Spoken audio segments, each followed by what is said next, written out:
Just to give a little bit of background information about myself, I've spent about 20 years total in HR operations, HR systems, HR shared service delivery, and have had responsibilities, again, for HR systems, HR data management, analytics, reporting, and it's also sort of a side hobby for me as well. Mathematics, undergrad major, and very much a quant, really focused on how technology and data science can help the HR function advance. So I'm curious, as we kind of go through this process, I'll talk a little bit about Estee Lauder as well, where we're at with contracting on workforce analytics, workforce planning, but as we go through, let me jump to the next slide. Hopefully that's advanced okay.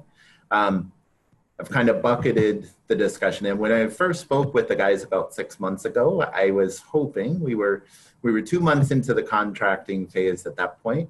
I was hoping by this time we would be quite a bit further along and maybe even have the signed contract and be pretty deep in implementation. That hasn't been the case. So I really appreciate that the flexibility. We won't go quite as far along into the implementation steps and post-implementation controls, although I certainly do have some experiences with bigger platforms and systems in full implementation. So happy to chat about that as well as we get deeper into the discussions.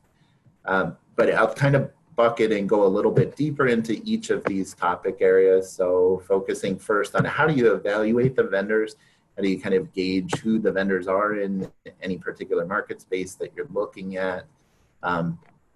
Building a business case around it, something to socialize, and of course the components of a financial case. If there's an internal IT governance council, what kind of requirements might they have? And then getting into, probably deeper than I ever wanted to, into the legal aspects of a contract. I've had a lot of learnings out of this one. I've gotten deeper into the contract than I've needed to in the past in other areas. So would love to be able to share some of those learnings with you as well. So at each of these sections, towards the tail end of them, as I move between them, I'll pause and ask anybody else to share your stories, or at the very end, of course, if you think of something, we could share and try and leave about half the time for that open Q&A. So just in advance of that, we'll go into a polling question for everybody. If you can open that up. Here you go, guys. So yeah, you can just choose the answer that you want. You can only choose one answer. And let's have 15 seconds just to establish where everyone is. Perfect. I'll go ahead and answer myself too.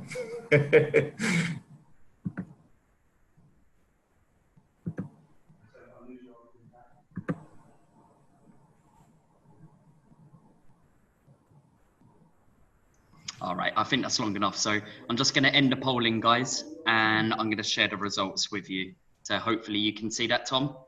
I can, yep. That's a great mix. So people at all levels of involvement haven't been deeply involved, so that's great. A lot of learning there. Some people have been part of teams, but not directly involved with all of the aspects of contracting. And then about 30%, it looks like, have actually been part of all of the facets, the evaluation, negotiation, and completion. And so hopefully, again, as we get to each of the different sections, you can share your stories and lessons learned and what's gone well and what maybe has not gone quite so well in the past. So first we'll talk about the evaluation of different vendors. And this is just an example for the recent exercise that we went through around workforce planning. Depending on the size of the application and the scope of it, you may come up with more line items here. You may have fewer, depending. This is kind of a middle example compared to what I've seen in the past and other bigger vendors. If you're looking at a full HR systems portfolio, examples would be a Workday or an HCM Cloud or SAP SuccessFactors, you'll probably have lots and lots of pages of requirements for different modules and kinds of activities. This, again, as an example, was for workforce planning, so relatively contained single module. Some of the key things to identify are having scores. It's really helpful when you're doing the evaluation to try to quantify things. So either a 5-point scale or a 10-point scale. If you do go with a 10-point scale, 1, 3, 7, 10 are usually good scoring criteria so that you get some differentiation in the scores and it's easier for the project teams to kind of choose. There are helpful tools available depending on exactly what it is that you're focused on in the evaluation. Another consideration would be the weighting that you apply to each of the different areas. So a couple of examples from past contracts. I've been involved with a big business process outsourcing. We evaluated 4 different vendors. One of them, clearly their service delivery, their setup was much better, but unfortunately in working with the finance folks, they found in looking through the financials for the company, they felt they were a little bit unstable. And so the project team, of course, wanted the additional capabilities that you could have gotten from the vendor. But we went with our second choice vendor, and within 2 years, the first vendor went bankrupt. So it was good in that case that we did not go with the vendor who ultimately went bankrupt, because no matter how good the functionality is, if you're out of business, you're not going to get any advantages of any of that sort of functionality. Another example, again, of something that would be weighted highly, I've done business with a couple of smaller shops with 7 to 10 person companies to work on software implementations, and have found in those cases they were great early on, and then they sort of heated up too quickly and didn't have the capability to scale. So one example, the CEO was also acting as a project manager and went on a cruise for 2 weeks, and most of the project sort of stopped at that point. So another consideration, again, does the vendor have the capacity to be able to scale and be sure that they're going to be able to support you over the duration of the entire project?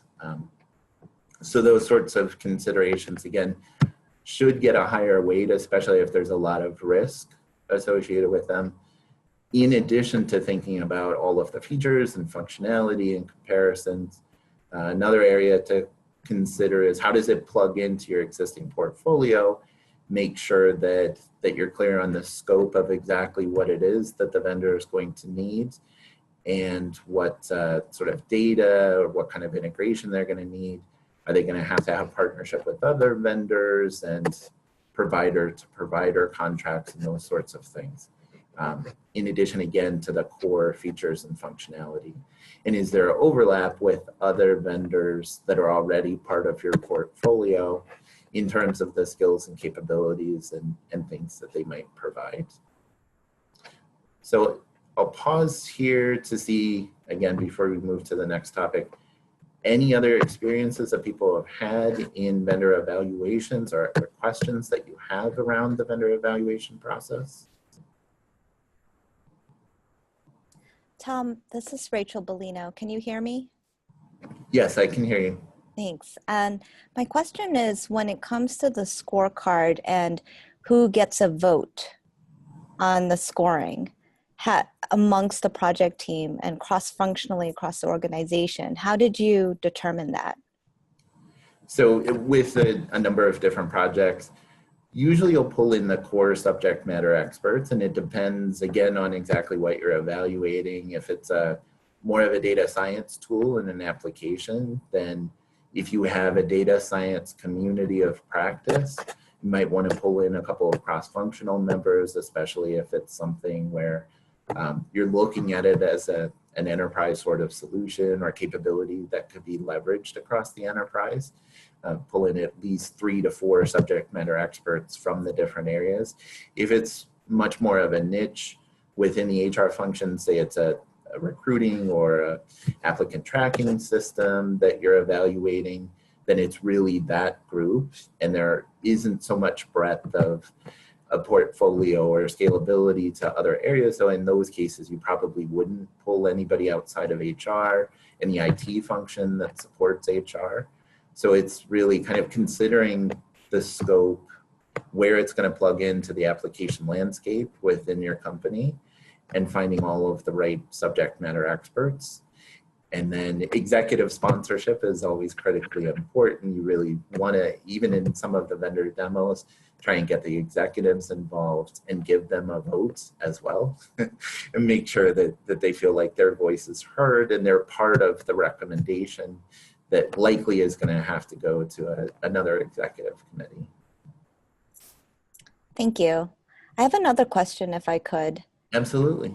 When it comes to the, I see on your tracking sheet here, the architecture of the system, and you talk about the headcount or the skills cost to the organization.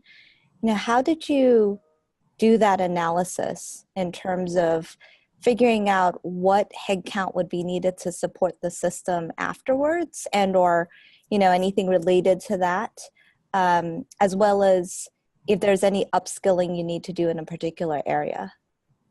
Yeah, and that in partnership with IT, and I have a lot of IT backgrounds myself, the difference between an on-prem solution that's hosted internally within your company's data center, those likely will have a lot more post support.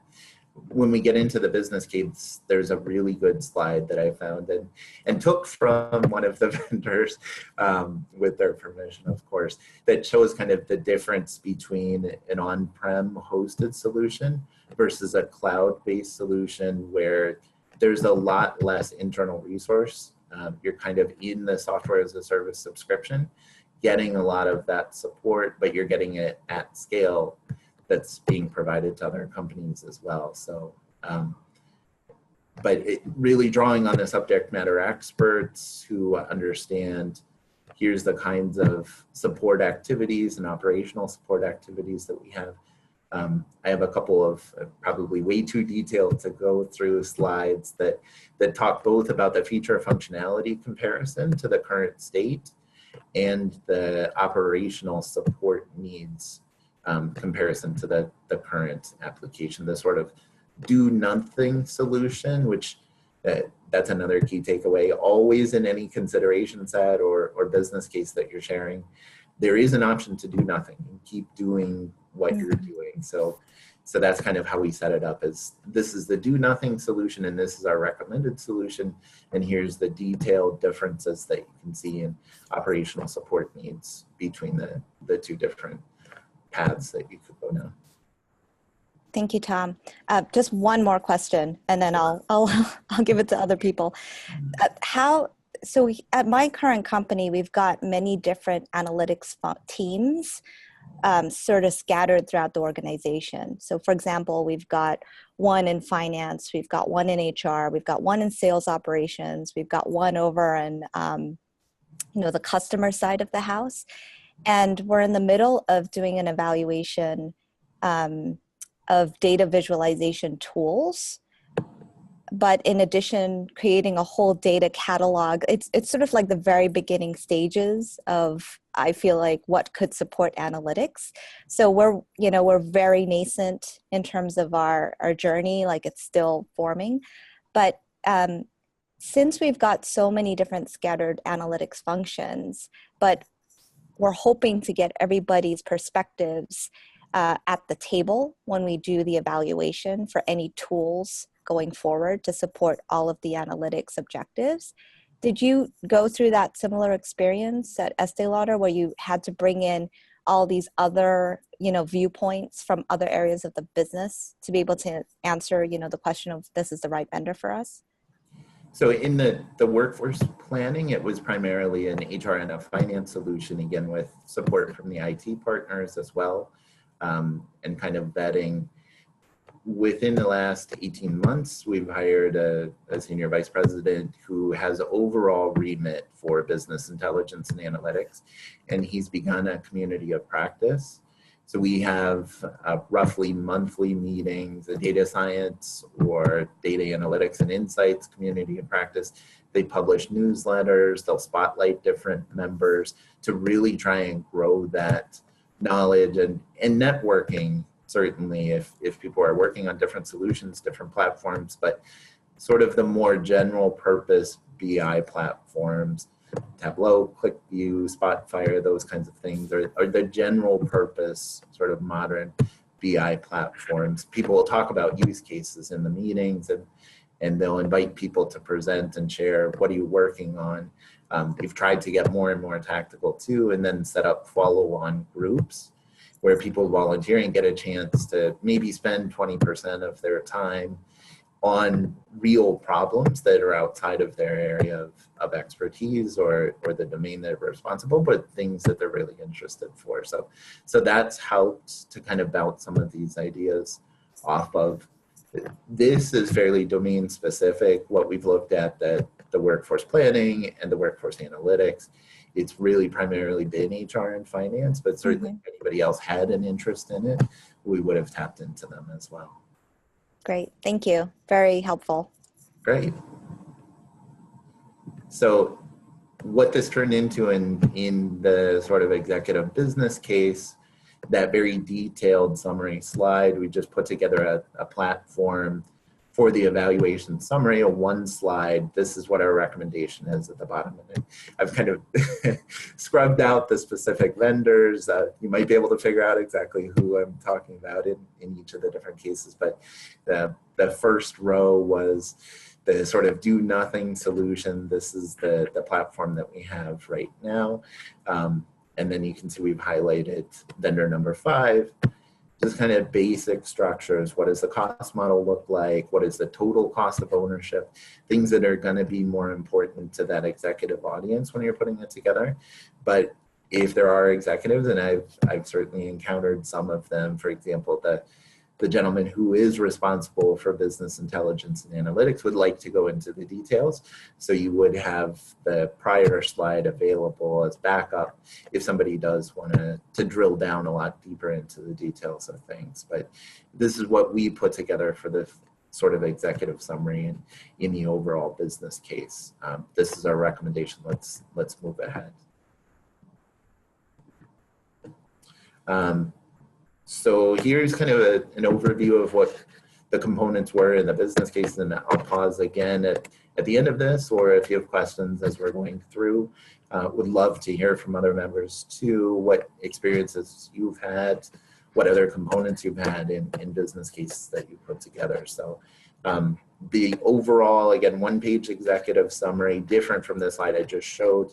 Why are we bothering to do anything? Why do we spend a whole bunch of time bringing in vendors, evaluating them? What is the call to action or the case for change in this case? What's a quick summary? What are all of the financial considerations? And you'll see we've got some slides with the backup details as we go through those.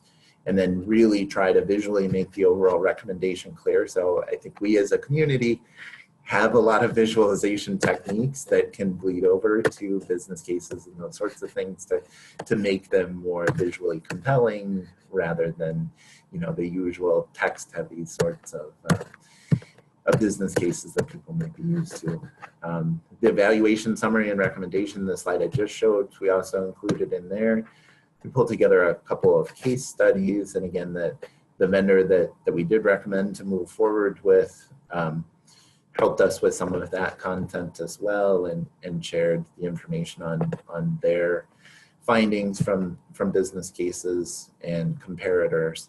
And then a very detailed cost comparison, thinking about short, medium, and long-term costs. And then we had this in an appendix, again, for the executive who really wanted to drill down into the detail. And then in my experience, there are always a couple of those. I won't go through those in detail when we get there, but we do have a lot of details compressed into one slide, but very text heavy, and some bolding and highlighting on key areas of the functionality of the applications, and then what does this mean from an operational support lens. So this is the example of the external case study.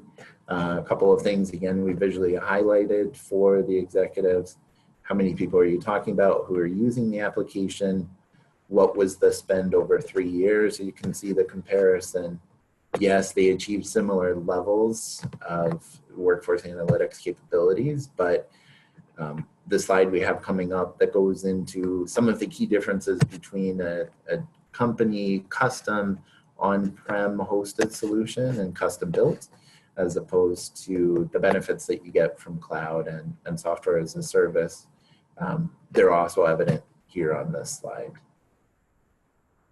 And then we found it was important to come up with an internal case study. So we did have one of the big 5 consulting partners was in for an HR transformation project. As part of that, they did build an executive dashboard, which at this point is obsolete because the underneath data has broken.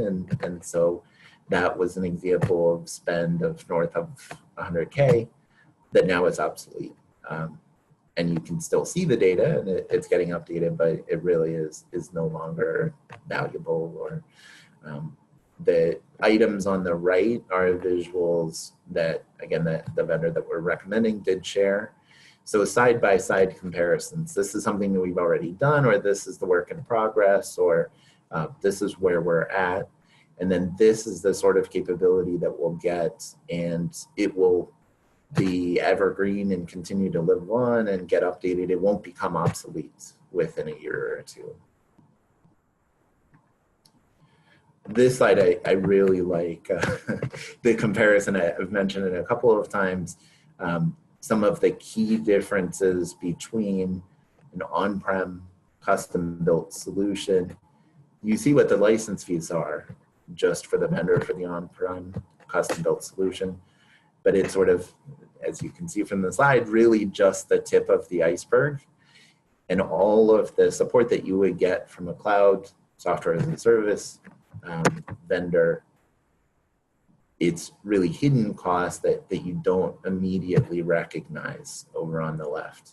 And you can see you don't have those costs over on the right. I've kind of footnoted that, yes, there are some subject matter experts that still need to be applied that show up a little bit on the left. But here's where we started to get into the financials. And again, I didn't share the contracting terms with the vendor in detail, but you can see the side-by-side comparison. So for the current solution, we have dedicated support folks, a combination of employee and a co-source vendor, and then the license fees to the vendor for the on-prem solution. Those are ongoing license fees, upgrades that happen periodically, and a lot of soft costs. A lot of what we're doing around analytics, they benefit the business, they benefit managers, they benefit the whole company, the executive leadership teams as well.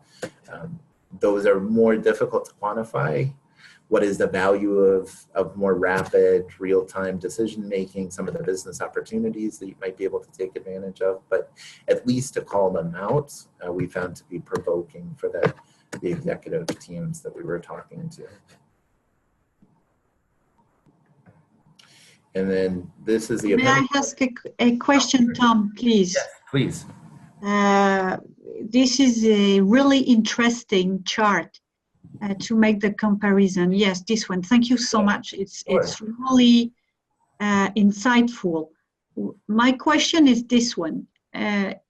Even though it's very clear, each time I've been involved in making such a shift from a internal, let's say, internal platform to external, or even a SaaS workforce to rent, even though we come up with those comparisons, there is a very strong culture factor. What I call culture factor is internal resistance. Either because all those under the iceberg points. This is current job for people. Yes. And the current job for people, I mean, it's what they will do tomorrow, even if you guarantee they will do maybe a more added value job, or even if you guarantee they will do an even more interesting or the dream job. The fact that they will, have to shift, to change, to project themselves. This is really hard time. How did you manage this? How did you take this into account to make it more easy? Because it happens too much, in my opinion, that even with such great financial numbers, the resistance and the factor of culture is even bigger. Did you have to manage this? Absolutely. Yep. Particularly the folks that are directly supporting and are sort of dedicated to the support for the existing as-is solution.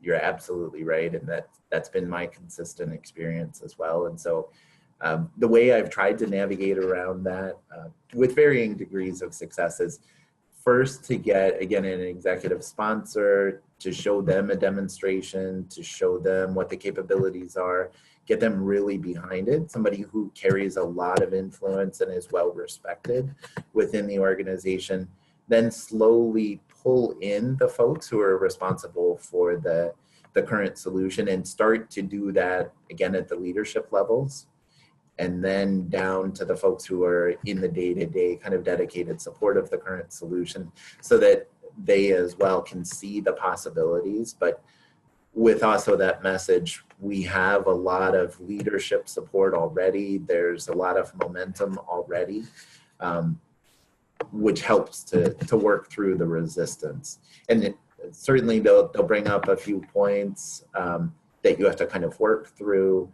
but it's super helpful to have leadership and multiple different leaders sponsoring it and being behind the keys for change. Yeah, thank you very much for sharing, because it's the kind of the current issue to manage this resistance and change. You always run into it, yeah, especially when it becomes personal to somebody, when it's, oh, that doesn't really impact me, that sounds great, this is going to improve my life. But when this is 90% of my role and now 90% of my world is going to change, it becomes very personal to people. And so immediately you encounter that resistance. Muriel and Tom, if I could jump in, this is Rachel Bellino.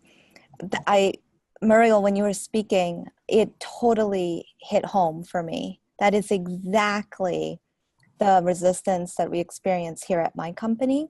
And in addition to that, what I can add is, unfortunately, we've had many experiences with other SaaS solutions that we have in place, where the support and the service that we've received from those vendors haven't been able to resolve the issues that come up post go live in an efficient and really fast manner with quality.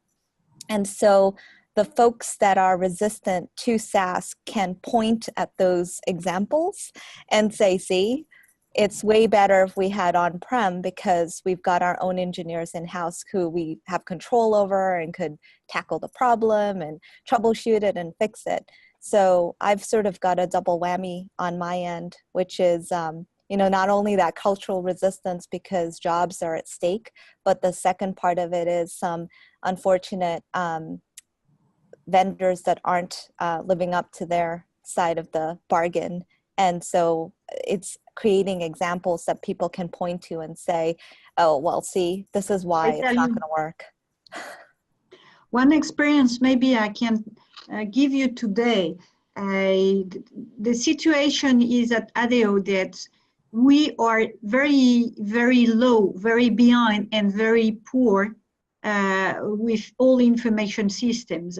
What I'm talking now, it's much more from my previous experience, where I had the occasion to implement such tools, especially in learning management system or ATS. And what we are doing now, it's to work on HR and to implement program of huge training programs in terms of coaching of organization. which means that we are more and more trying to train people to undertake all the issues, the cultural one, the individual one.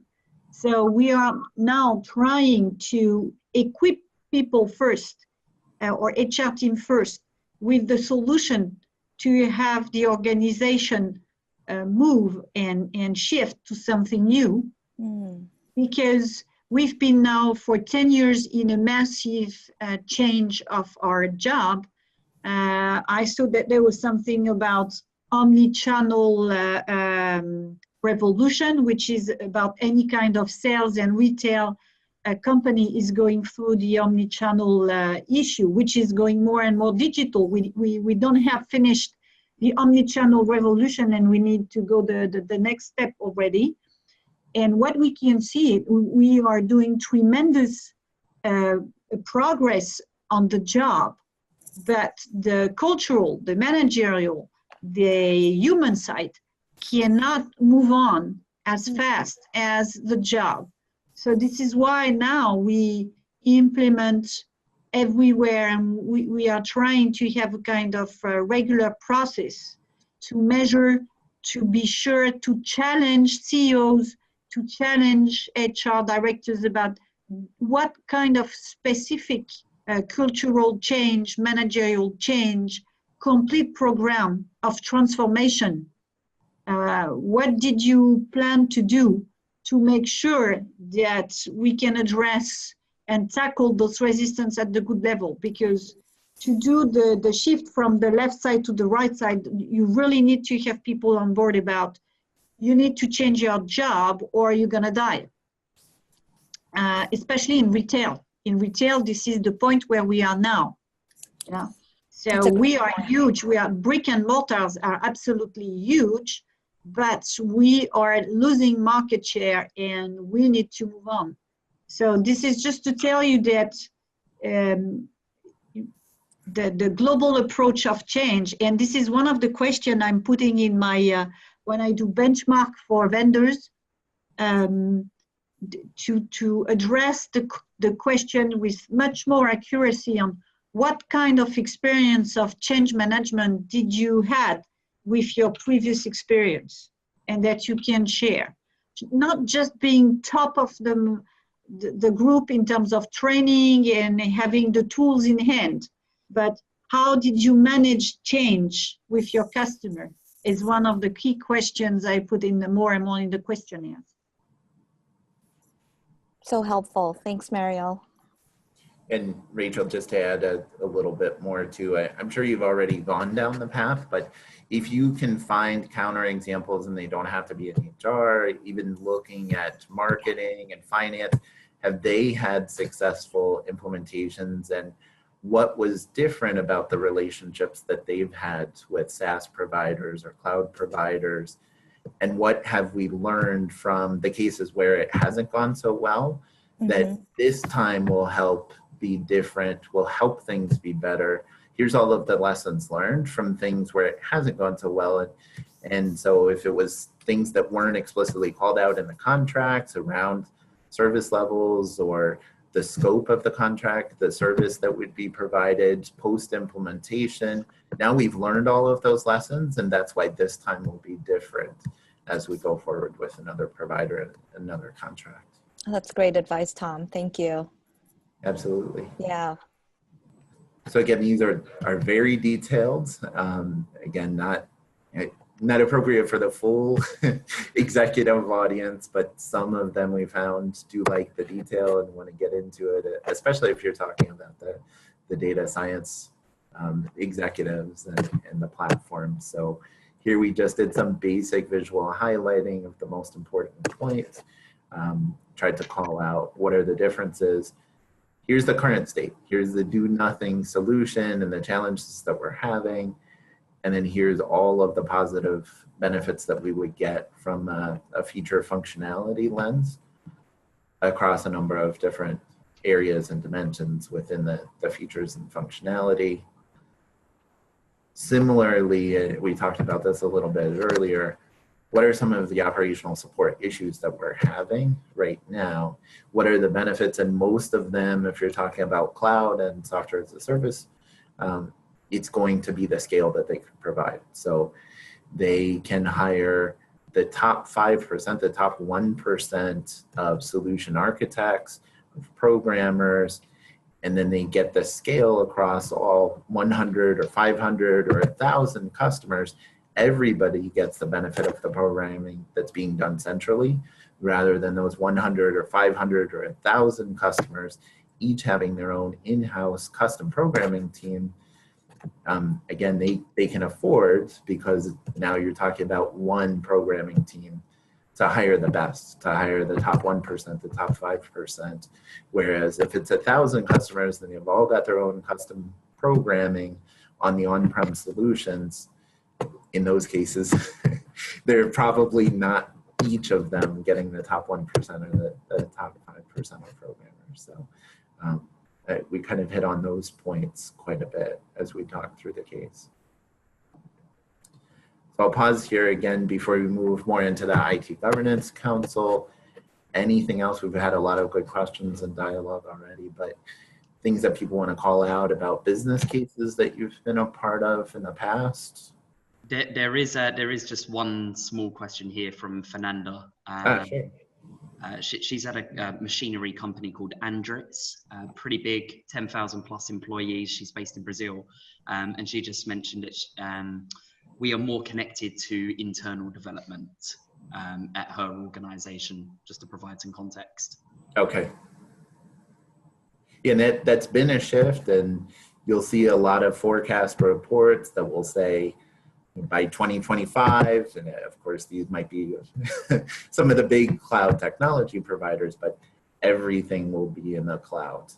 That seems a little bit aggressive, but certainly we are already seeing the shift. More and more people and more of the new software purchases seem to be on the SaaS model and in the cloud.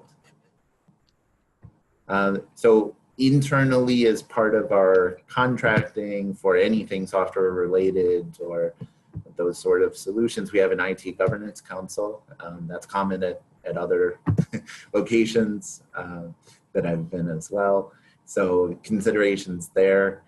What is the long-term BI, master data management, data science strategy? So I mentioned already the evaluation of the general purpose BI solutions. We have selected as an enterprise solution Tableau through a Tableau server, and are in the process of building a data lake. So in the discussions that we've had, there's a lot of consideration around, do we own the data? Let's be clear in the contract. If we want to get an export of the data from the vendor and put it on our internal data lake for use by other groups of people doing mashups of data between the sales function and HR employee data, or finance function, they want to look deeply at the cost of labor. We want to make sure that all of the insights that we're getting directly in the vendor solution, we get access to all of those insights within our data lake. So that was important to kind of talk through all of the details there, and we were able to successfully work through and make sure already, even out of the box in the contract, the boilerplate one that the vendor sent over in the beginning, you own all of your data. If you want to take it out at any time, it is yours to do what you want with it. So that's an important thing to make sure it's in the contract when we get into that. Something that came up, our internal attorney, and the next slide that we'll get into, it goes a lot deeper into all of the contract considerations, but this was something that we went back and forth on 3 or 4 times. This is our sort of going in requirement, is a particular certification, which I was not familiar with in advance of this. ICSA labs for virus and malware protection, and the vendor took the stance that, look, we're talking about a 3 to 5 year contract. This might not be the certification that's industry standard. In fact, we are today certified, the solution that we have, but 3 years from now, that might not be. So they wanted to genericize that we will maintain an industry standard protection. So a little bit of back and forth, you may encounter those sorts of things in IT governance with so many prevalent examples of viruses and malware that have taken down systems, denial of service attacks, and those sorts of things as well. So the storage of data, the access of data, I think probably most people work with single sign-on based solutions. That came up in the discussion as well, is who could actually hack into the system and then download the data. Of course, a lot of focus around the risk of data privacy breaches, both for reputational damage. And to talk a little bit about the Estee Lauder companies, we are, of course, in the beauty industry, the consumer products, but everything in the luxury end of beauty. And so reputation is absolutely important in the marketplace. That was another key learning for me throughout the contract negotiation process, because that manifested itself in a lot of the finer points of the contract. So it would have been helpful, and it's something for everyone to consider. Where is your company position? What is it kind of focused on? What's the external reputation? And that likely is going to carry over into any contract negotiations that you have. So for us being so focused on the reputation of each of the different brands, if there was any kind of data breach or anything that had a lot of risk of reputational damage, that's something our attorneys really wanted to call for high thresholds for litigation, and those kinds of things that we'll see when we get to the next slide. So in this event, again, the login, the authentication, who could potentially have access to data? How do we limit the risk of any of those data leakages or data privacy breaches or confidentiality breaches? A lot of back and forth negotiation there. And risk evaluation, I think, and I've been looking at cloud providers for probably 7 or 8 years. Early on, there was a lot of fear around the security. This is hosted somewhere else. It's outside of our control, and that's the immediate reaction, is it's completely outside of our control. We can't figure out, they're going to be hacked. The more you go through and you see the data centers that the cloud providers have and the controls that they have in place, it's very similar to the scale that they get with looking at the programmers and the solution architects and those kinds of teams. They're doing this at scale for 1,000 companies. So you're comparing their data center and how much they're investing, and they're probably investing 10 times more than any individual company could afford to invest in their data centers, in their security protocols, in their privacy. It's so core to their business. And it's not a core competency for any of us. We have data centers, we invest in them, they're internally controlled. The people who run there have tighter ties to your company than certainly anybody else is going to, but they can afford to hire the state-of-the-art data centers, the state-of-the-art hardware, the state-of-the-art architects, internal kind of hackers or people who are going to try to breach the data and continue to look for threats. So again, you get the same leverage of scale if you're thinking about companies that are serving 1,000 customers.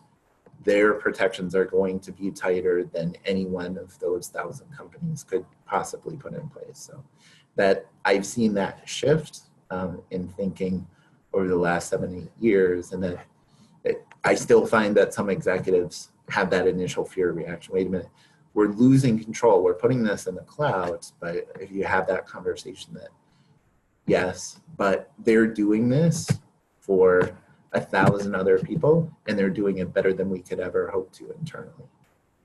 That carries a lot of weight. Anything else that people have had in internal IT governance councils?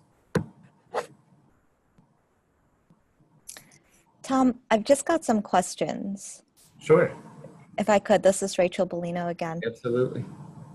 So just wanted to ask about GDPR and the requirement of removing people's data at the request of the person.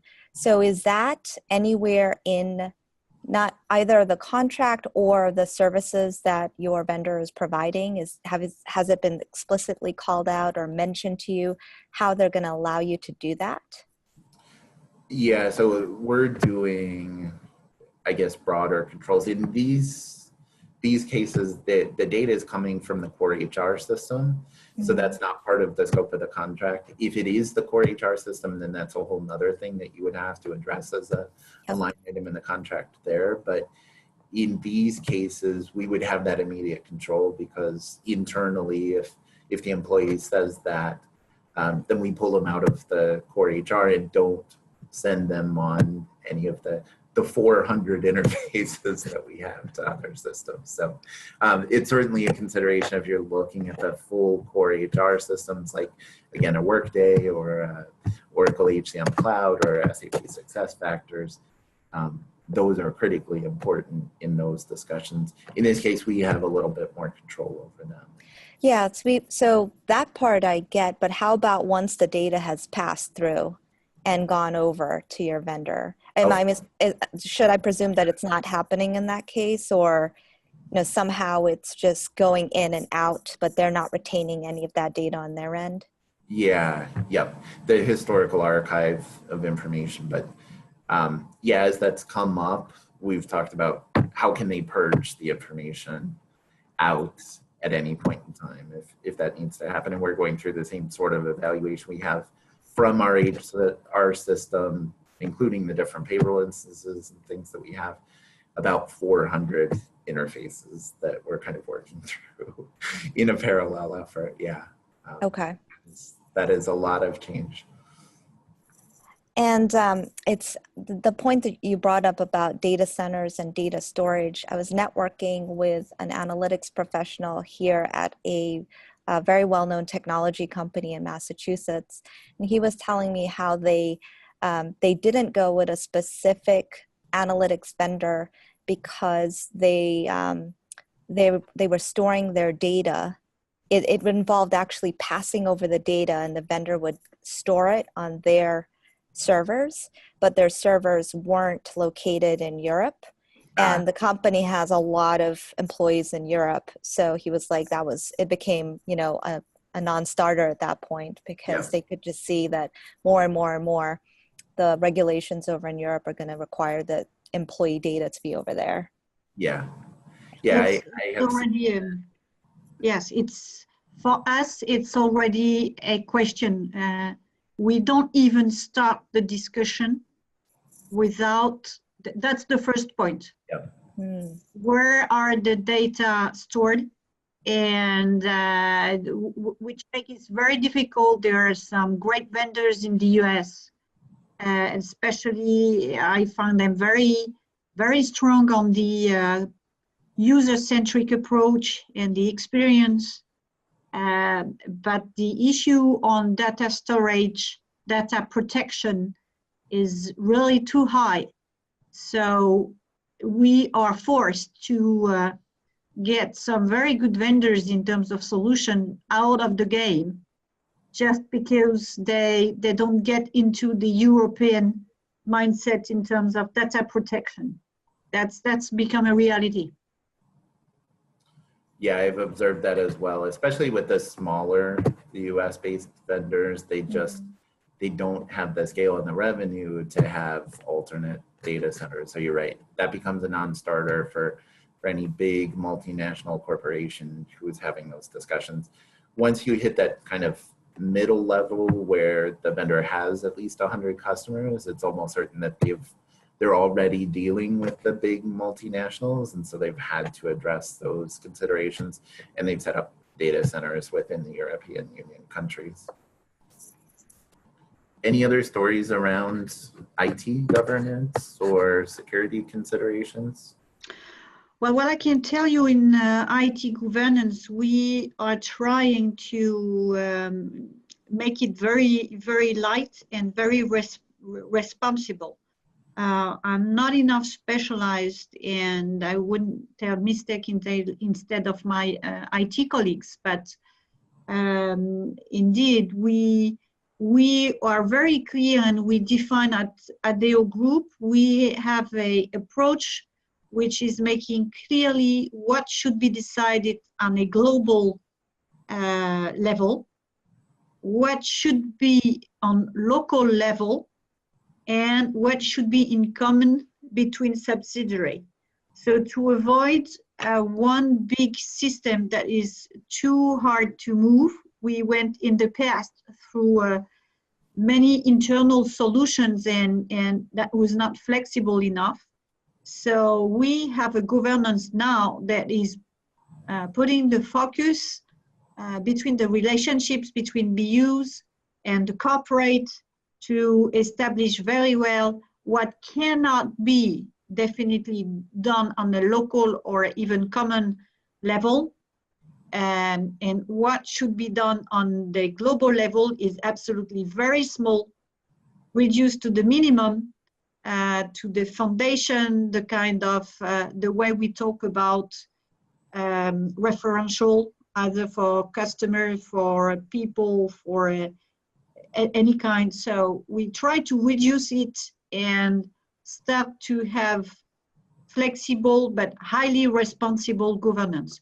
That's the principle I can tell and I can share with you. On the operationals, it means how the decisions are made, how it is organized, the internal way IT is doing this. I'm sorry, but this is not something I have enough view on that. Okay. So now the last slide to kind of cover, and then I have a question to open the discussion.